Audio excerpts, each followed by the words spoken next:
started the business about 15 years ago, unofficially, when my son was born. I was 19 at the time and I needed a source of income to support him. From selling cakes, that evolved into outside catering. And here we are, 12 years later. Miracles began happening in 2019, actually, for us. And that was first getting a mentor, because that was our year 11 in business and I never had a mentor. So someone coming in and looking at the business and saying, okay, this is where you're doing something very right here, but you're doing something very wrong. So just how I came about finding a mentor was a miracle for me, and the timing as well, because that year had so many hurdles on its own. And then now come 2020, COVID hit and it was like, oh my gosh, this is happening again, you know. In April and May, we had 0 revenues actually. We had to let go of over 60 people.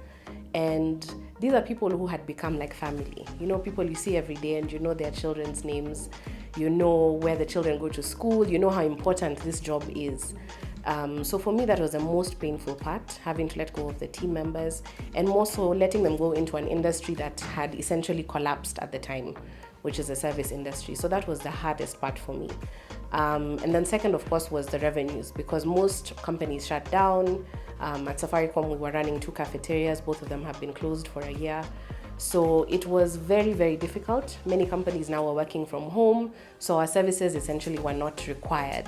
It was a very painful process trying to adjust to our new reality. I went through a whole process of grief.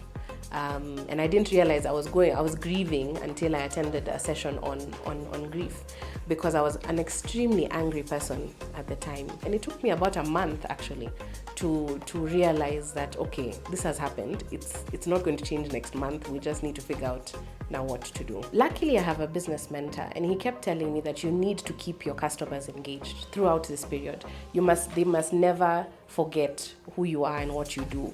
So I decided, because what I had available at home was my phone and Instagram. So I decided to engage clients that way. So I was doing cooking videos at first, just showing people how to cook different meals. And that really helped in terms of engaging customers and getting new ones on board. So from March 2020, I had about 4,000 followers, and now I have 15,000. So it's really grown over that period of time. And it's also helped me in terms of earning an income, because then I found out I could engage with different brands and they could, we could engage in terms of using their products and services.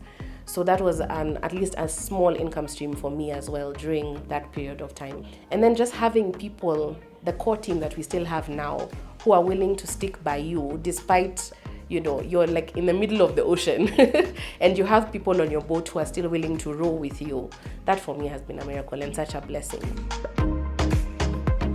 I think what prevents women from baking barriers is just having this courage to try.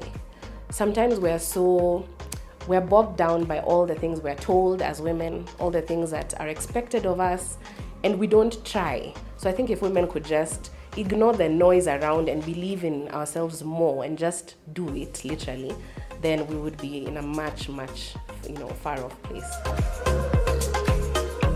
With regards to choosing to challenge, I think for many years, everyone had sort of looked down on catering in terms of, okay, it's a woman who's cooking in her house and bringing food.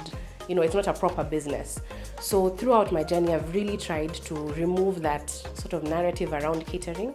And it shocked many people with regards to what our revenues were like before. In that sense, we've really tried to break down the barrier of this can be an actual legitimate business hiring over 60 people. I choose to challenge myself to ensure I push myself to ensure the business recovers post-COVID. I have learned that nothing is permanent at all.